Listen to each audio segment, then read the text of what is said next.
شروع اللہ کے نام سے جو بڑا مہربان نہایت رحم والا ہے۔ الف لام را، یہ خدا کی کتاب اور قرآن روشن کی آیتیں ہیں۔ کسی وقت کافر لوگ آرزو کریں گے کہ اے کاش وہ مسلمان ہوتے۔ اے محمد صلی اللہ علیہ وآلہ وسلم، ان کو ان کے حال پر رہنے دو کہ کھا لیں اور فائدے اٹھا لیں، اور طول عمل ان کو دنیا میں مشغول کیے رہے۔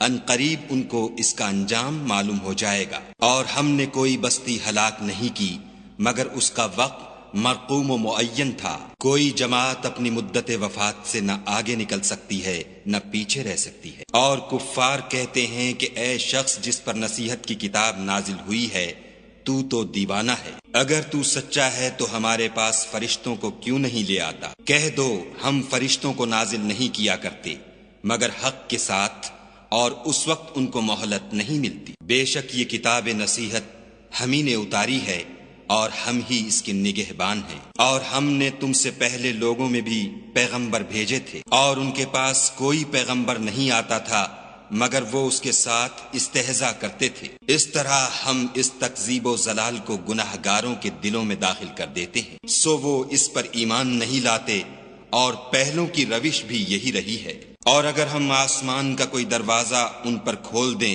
اور وہ اس میں چڑھنے بھی لگیں تو بھی یہی کہیں گے کہ ہماری آنکھیں مخمور ہو گئی ہیں، بلکہ ہم پر جادو کر دیا گیا ہے۔ اور ہم ہی نے آسمان میں برج بنائے اور دیکھنے والوں کے لیے اس کو سجا دیا، اور ہر شیطان راندہ درگاہ سے اسے محفوظ کر دیا۔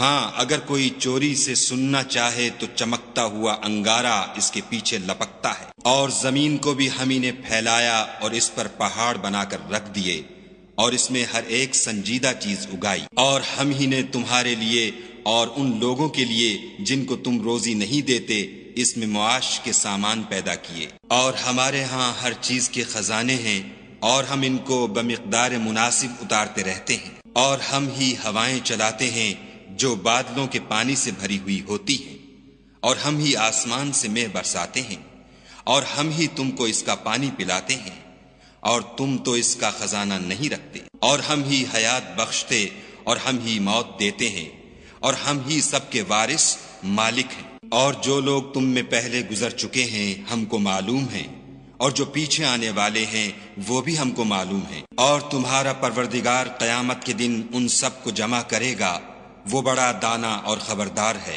اور ہم نے انسان کو کھنکھناتے سڑے ہوئے گارے سے پیدا کیا ہے، اور جنوں کو اس سے بھی پہلے بے دھوئیں کی آگ سے پیدا کیا تھا۔ اور جب تمہارے پروردگار نے فرشتوں سے فرمایا کہ میں کھنکھناتے سڑے ہوئے گارے سے ایک بشر بنانے والا ہوں، جب اس کو صورت انسانیہ میں درست کر لوں اور اس میں اپنی بے بہا چیز یعنی روح پھونک دوں تو اس کے آگے سجدے میں گر پڑنا۔ تو فرشتے تو سب کے سب سجدے میں گر پڑے مگر شیطان کہ اس نے سجدہ کرنے والوں کے ساتھ ہونے سے انکار کیا۔ خدا نے فرمایا کہ ابلیس تجھے کیا ہوا ہے کہ تو سجدہ کرنے والوں میں شامل نہ ہوا؟ اس نے کہا میں ایسا نہیں ہوں کہ انسان کو جس کو تو نے کھنکھناتے سڑے ہوئے گارے سے بنایا ہے سجدہ کروں۔ خدا نے فرمایا یہاں سے نکل جا، تو مردود ہے، اور تجھ پر قیامت کے دن تک لعنت برسے گی۔ اس نے کہا کہ پروردگار مجھے اس دن تک مہلت دے جب لوگ مرنے کے بعد زندہ کیے جائیں گے۔ فرمایا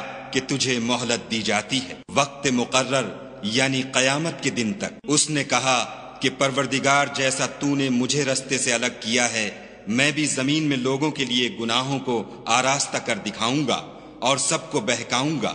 ہاں ان میں جو تیرے مخلص بندے ہیں ان پر قابو چلنا مشکل ہے۔ خدا نے فرمایا کہ مجھ تک پہنچنے کا یہی سیدھا رستہ ہے۔ جو میرے مخلص بندے ہیں ان پر تجھے کچھ قدرت نہیں کہ ان کو گناہ میں ڈال سکے، ہاں بدراہوں میں سے جو تیرے پیچھے چل پڑے۔ اور ان سب کے وعدے کی جگہ جہنم ہے، اس کے 7 دروازے ہیں، ہر ایک دروازے کے لیے ان میں سے جماعتیں تقسیم کر دی گئی ہیں۔ جو متقی ہیں وہ باغوں اور چشموں میں ہوں گے، ان سے کہا جائے گا کہ ان میں سلامتی اور خاطر جمع سے داخل ہو جاؤ، اور ان کے دلوں میں جو کدورت ہوگی ان کو ہم نکال کر صاف کر دیں گے، گویا بھائی بھائی تختوں پر ایک دوسرے کے سامنے بیٹھے ہوئے ہیں۔ نہ ان کو وہاں کوئی تکلیف پہنچے گی اور نہ وہ وہاں سے نکالے جائیں گے۔ اے پیغمبر صلی اللہ علیہ وآلہ وسلم، میرے بندوں کو بتا دو کہ میں بڑا بخشنے والا اور مہربان ہوں، اور یہ کہ میرا عذاب بھی درد دینے والا عذاب ہے۔ اور ان کو ابراہیم کے مہمانوں کا احوال سنا دو۔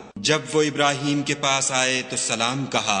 انہوں نے کہا کہ ہمیں تو تم سے ڈر لگتا ہے۔ انہوں نے کہا کہ ڈریے نہیں، ہم آپ کو ایک دانش مند لڑکے کی خوشخبری دیتے ہیں۔ وہ بولے کہ جب مجھے بڑھاپے نے آ پکڑا تو تم خوشخبری دینے لگے، اب کاہے کی خوشخبری دیتے ہو؟ انہوں نے کہا کہ ہم آپ کو سچی خوشخبری دیتے ہیں، آپ مایوس نہ ہوجیے۔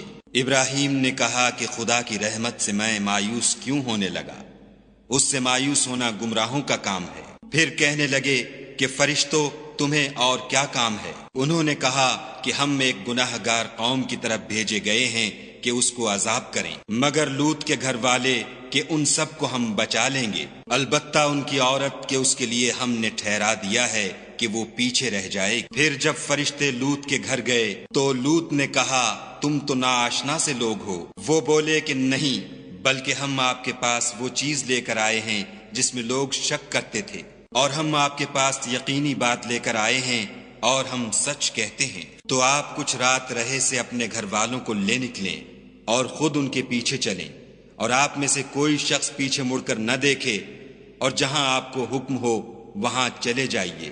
اور ہم نے لوط کی طرف وحی بھیجی کہ ان لوگوں کی جڑ صبح ہوتے ہوتے کاٹ دی جائے گی، اور اہل شہر لوط کے پاس خوش خوش دوڑے آئے۔ لوط نے کہا کہ یہ میرے مہمان ہیں، کہیں ان کے بارے میں مجھے رسوا نہ کرنا، اور خدا سے ڈرو اور میری بے آبروئی نہ کیجو۔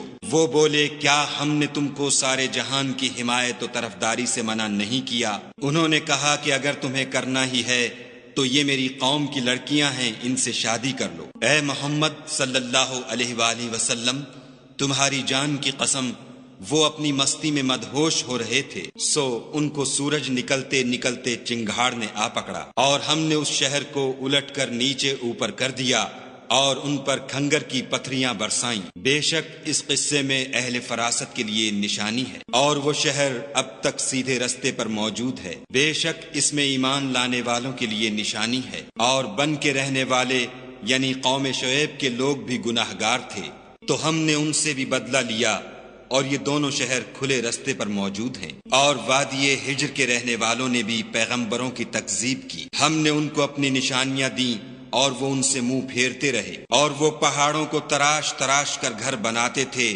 کہ امن و اطمینان سے رہیں گے، تو چیخ نے ان کو صبح ہوتے ہوتے آ پکڑا، اور جو کام وہ کرتے تھے وہ ان کے کچھ بھی کام نہ آئے۔ اور ہم نے آسمانوں اور زمین کو اور جو مخلوقات ان میں ہے اس کو تدبیر کے ساتھ پیدا کیا ہے، اور قیامت تو ضرور آ کر رہے گی، تو تم ان لوگوں سے اچھی طرح سے درگزر کرو۔ کچھ شک نہیں کہ تمہارا پروردگار ہی سب کچھ پیدا کرنے والا اور جاننے والا ہے۔ اور ہم نے تم کو 7 آیتیں جو نماز میں دوہرا کر پڑھی جاتی ہیں، یعنی سورہ الحمد اور عظمت والا قرآن عطا فرمایا ہے، اور ہم نے کفار کی کئی جماعتوں کو جو فوائد دنیاوی سے متمتع کیا ہے، تم ان کی طرف رغبت سے آنکھ اٹھا کر نہ دیکھنا، اور نہ ان کے حال پر تعسف کرنا، اور مومنوں سے خاطر اور تواضع سے پیش آنا، اور کہہ دو کہ میں تو اعلانیہ ڈر سنانے والا ہوں، اور ہم ان کفار پر اسی طرح عذاب نازل کریں گے جس طرح ان لوگوں پر نازل کیا